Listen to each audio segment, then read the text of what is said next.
If you don't want to be like everyone else, then you have to make the sacrifices others aren't willing to make. That's what my mentor told me when I was in my early 20s, and it stuck with me ever since. I started out with no qualifications and no money, but still managed to become a multi-millionaire. And a big part of that was down to avoiding the 7 things I'm going to be sharing with you today. The first thing to avoid is working for only money. Imagine for a moment that you got a boring but well-paid job. You quickly start stacking some nice cash as your earnings grow. Your friends will think that you're absolutely killing it, and your parents would probably be pretty proud too.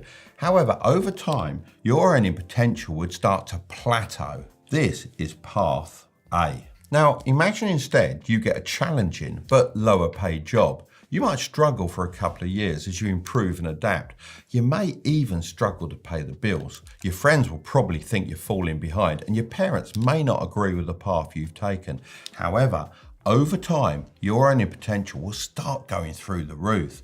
This is path B. So, what's the difference between these two examples? Well, path A prioritizes money early on, whereas path B prioritizes 2 key things: skills and equity. Every self-made millionaire I know has followed path B, as it's the only way to build that kind of wealth. As I mentioned, I left school at 16 with no qualifications. However, I immediately went out looking for jobs and actually got offered more than 5 opportunities. So I had a big decision to make. Which should I choose?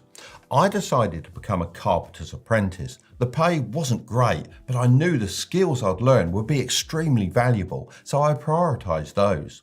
There was no way I was going to get equity in the business, but at least I was working for more than just money. That job taught me a lot, and although I was forced to quit after being relentlessly bullied by my manager, I still use many of those skills today when I'm designing my best-selling brand of radio-controlled planes that I sell across the world. By learning a wide range of high-income skills, it makes it almost impossible for you to ever be broke again, as you become your greatest asset. I like to think every job I had when I was younger added to my skill set like a Swiss Army knife. Nowadays, I'd recommend prioritizing online-based high-income skills such as copywriting, video editing, and coding.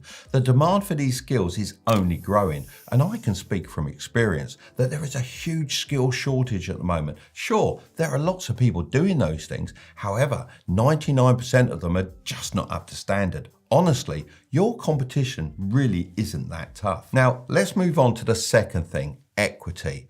This just means owning a percentage of a business so you can benefit from the profits. My radio control model brand is a perfect example of this. You can gain equity in a few different ways. The most obvious way, and the way I did it, was to start the business myself. However, you can also gain it by working for it if you're extremely skilled in certain areas. This is known as sweat equity. Lastly, you can purchase equity in certain businesses, although I wouldn't recommend this as much unless you have the skills that can help accelerate that business forward. My friend Simon Squibb often goes around in public telling people to start their own businesses or ask for equity from their boss. While I 100% agree with the sentiment, you need to have some self-awareness with this. Firstly, it's worthwhile working for someone to gain skills before starting a business of your own. Secondly, you need to be realistic. I didn't think for a moment that I'd get equity in the carpentry business when I was an apprentice. So when you ask, make sure you have a solid case for why you deserve it and how you can add value to the business instead of just taking from it. You need to first focus on becoming someone worthy of equity. The main takeaway here is that too many people get blinded by money, forgetting the importance of skills and equity. This is the biggest trap. The more you obsess over earning just money, the less you'll likely make in the long run. The second thing to avoid is buying a luxury lifestyle. Picture yourself cruising through Dubai's sun-drenched streets in a bright yellow Lamborghini. You pull up to a swanky restaurant and order a $500 fillet steak without batting an eyelid. How does imagining that lifestyle make you feel? Pretty successful, right? Well, here's the truth. Most people you see living this way are far from successful. The majority are paying for cars they can't afford, taking trips to Dubai on credit cards they'll spend 5 months paying off, and ordering steaks at Salt Bay's restaurant that leave them with a bill they can't handle. These people are living a lie, pretending to be rich while drowning in debt. It's all smoke and mirrors, as it's much easier to impress others on social media than build real wealth. Seeing people live these luxury lifestyles might tempt you to start playing the flexing game too, as you feel like everyone is living a better life than you. However, this is far from the reality. In fact, 37% of Americans can't afford unexpected expenses over $400. 39% worry they can't pay their bills, and 60% of American households can't afford to buy a new car. Once you've made your millions, you can buy whatever you want. That's the point of becoming wealthy. However, in the early days, you can't live like a king and build wealth at the same time. Instead of buying depreciating items like flashy cars, designer clothes, and dining in expensive restaurants, invest in assets such as stocks, shares, crypto, and real estate. These assets will increase in value and generate income that you can then use to do whatever you want. The third thing to avoid is doing everything yourself. You might be really great at what you do, but no matter how hard you try, you'll never be able to outcompete a group of talented people working together. Look at anyone who's made it big in sports or business. If you do some digging, you'll see they all had help. Let's take Elon Musk as an example. On the surface, it might appear like he's a genius entrepreneur who's achieved everything single-handedly. However, that couldn't be further from the truth. He was part of the group that launched PayPal. When eBay acquired PayPal for $1.5 billion in 2002, these newly wealthy tech experts spread across the industry like a virus. Now they're known as the PayPal Mafia, as they've become such a powerful group. After leaving PayPal, they started many successful companies. These include big names like YouTube, Yelp, LinkedIn, and SpaceX. They often invest in each other's projects and give advice. But what if you're not aiming to launch the next billion-dollar company and instead just want to earn some extra money with a side hustle? Well, a lot of older business owners are kind of lost when it comes to everything tech-based and using the internet for their companies. I mean, a lot of them don't even know there's online tools for literally everything, whether it's managing your team, handling invoices, keeping track of projects, or even building a website. I don't blame them, as back in the day, we didn't have any of these things, but now the younger generation has a real advantage. So if these older business owners don't know how to do a lot of this online stuff, and they understand they can't do everything themselves, guess who they need? You. You can help them bring their businesses into the 21st century and make a lot of money in the process. It's all well and good saying this, but how could you actually do it? Well, if you want to give this a try, then I'd recommend using an all-in-one management platform.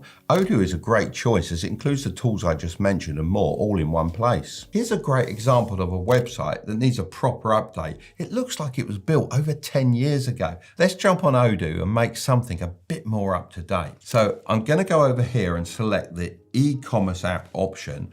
Now let's fill this in. I want a business website. There we go.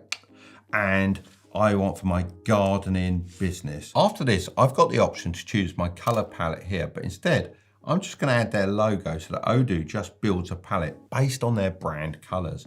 Now we've got to pick a theme. All these look pretty good, so let's go with this one. I can use the drag and drop feature to easily edit the page and customize images. They also have this cool AI tool to help me out with words. Let's fast forward about 30 minutes and I'll have something pretty cool to show you. Check this out, it's way better than the old website in my opinion. You can make some serious cash helping out older business owners with all the different apps on Odoo, or even use it to manage your own business. I reached out to Odoo to see if they wanted to sponsor this portion of the video. They agreed and are also giving you your first application free for life with unlimited support and hosting. And the cherry on top, Odoo offers a personalized domain name for 1 year. So if you want to give this a try, then check out the link in the description. The fourth thing to avoid is having too many inputs. Do you ever feel like you're being pulled in a million different directions? This happens with everything in life, from side hustles to fitness training. Everyone seems to have a different opinion on what you should be focusing on. It can look a little bit like this. This is you, and these are the people telling you what they think you should be focusing on.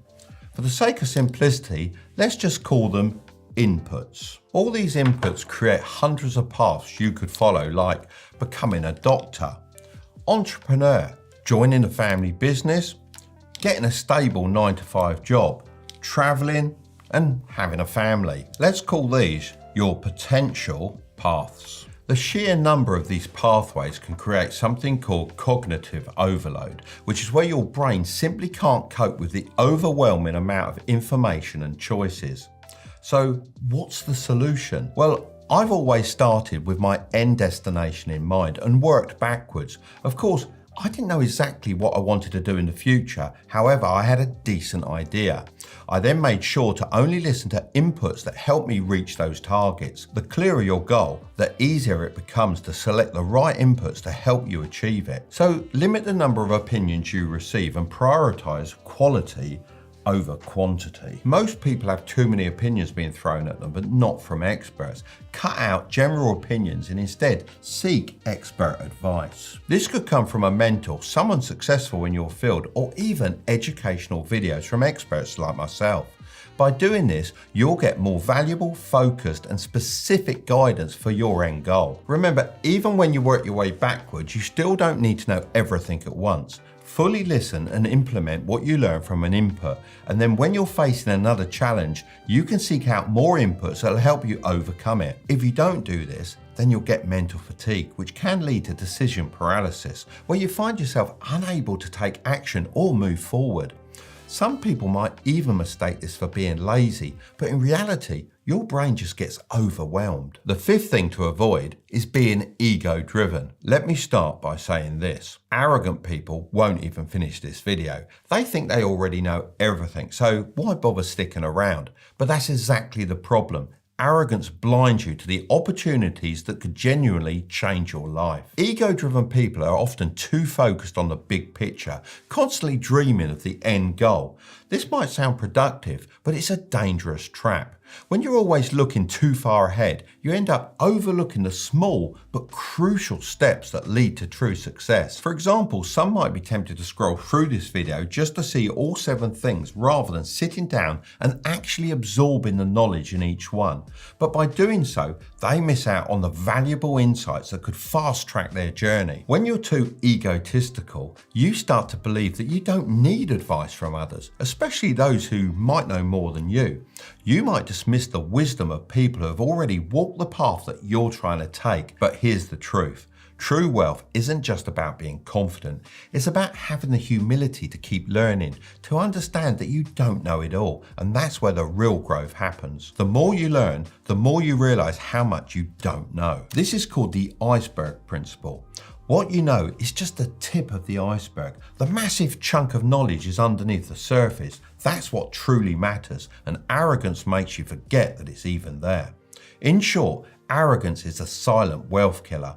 It convinces you that you're too good to learn, too smart to listen, and too important to take the small steps that lead to greatness. The sixth thing to avoid is passing the blame. One of my favorite Chinese proverbs is, "The man who blames others has a long way on his journey to go. The man who blames himself is halfway there. The man who blames no one has already arrived." In front of me, I have 2 objects, a magnifying glass and a mirror. In life, you're going to have to choose to reach for either of these on a daily basis. You might be thinking, Mark's gone mad. But let me explain. If you choose to pick up the magnifying glass, it gives you the ability to hyper-focus on other people. This is a dangerous path as it leads to the blame game. Look, I do kind of get it. When anything goes wrong in life, it's natural to want to pass the blame onto someone else. Anyone but yourself. I'm sure there's been times when you've blamed your teacher for a test you failed, even though you spent more time binge watching Netflix than actually studying. Or maybe you passed the blame on to the traffic for being late, even though you left the house 10 minutes later than you should have. But here's the thing. These small instances of blame don't stay small. Over time, they grow into a habit that's hard to break free from. I'm sure you've seen people say stuff like, the government hates young people, the system is rigged against people like me, my boss doesn't like me, I'm not rich enough to start a business, and life didn't give me the right opportunities. The more you reach for the magnifying glass, the bigger your excuses become. However, If you pick the mirror, then you instead focus on the stuff you can actually control, your own thoughts and actions. So to embody the wisdom of the Chinese proverb, to be the person who has already arrived at their destination, you need to pick up the mirror, not the magnifying glass. The seventh thing to avoid is staying static. This is your comfort zone, where you retreat seeking safety and security. Notice how there are no gaps in this circle, almost like a self-imposed prison with no way out and no way to grow. If you're currently here, then you're not alone. According to some studies, over half of Brits don't leave their comfort zone, and 45% of them are worried that one day they might regret it. So what can you do to break out of this prison? Well, you need to expand the circle. This can be really difficult when our minds are conditioned to avoid taking risks, but it's something I learned at an early age. Let me show you how I did it. When I was younger, my comfort zone was narrow. School, studying subjects I wasn't good at, like maths and English. The traditional education system didn't suit me. I didn't want to be a banker, doctor or lawyer. I wanted something more hands-on. So I stepped out of my comfort zone and pursued the apprenticeship I mentioned earlier. This created a new space for me, but I wasn't satisfied yet. I knew I needed more from life, so I started experimenting with side hustles, which pushed me further into unfamiliar territory. Suddenly, the world was full of possibilities. The next step was clear: starting my own business. This was a pivotal moment requiring a big risk, a bank loan. It was the best decision that I ever made. To expand my empire further, I travelled to China in search of a manufacturer for my own brand of radio control models. Despite the language and cultural barriers, I managed to build valuable connections. I ran my business for many years and enjoyed success, but eventually I felt complacent. My family was happy, my bank was happy, but my mind wasn't. I wanted more. So I expanded my comfort zone again and started posting videos on YouTube at the age of 53. I'd seen so many people on YouTube faking it, so I wanted to share my knowledge and help others who, like me, didn't fit the traditional path, or those who wanted to grow their wealth and feel more secure in life. Remember, you can expand your comfort zone as much as you want. This space is infinite, but you have to claim it for yourself. If you don't push beyond your current boundaries, you'll miss out on all the possibilities that could have been yours. If you want to learn what to do every time you get paid, then I'll leave that video right up there, but don't click on it just yet. Make sure to subscribe if you want to grow your wealth, okay? I'll see you over there.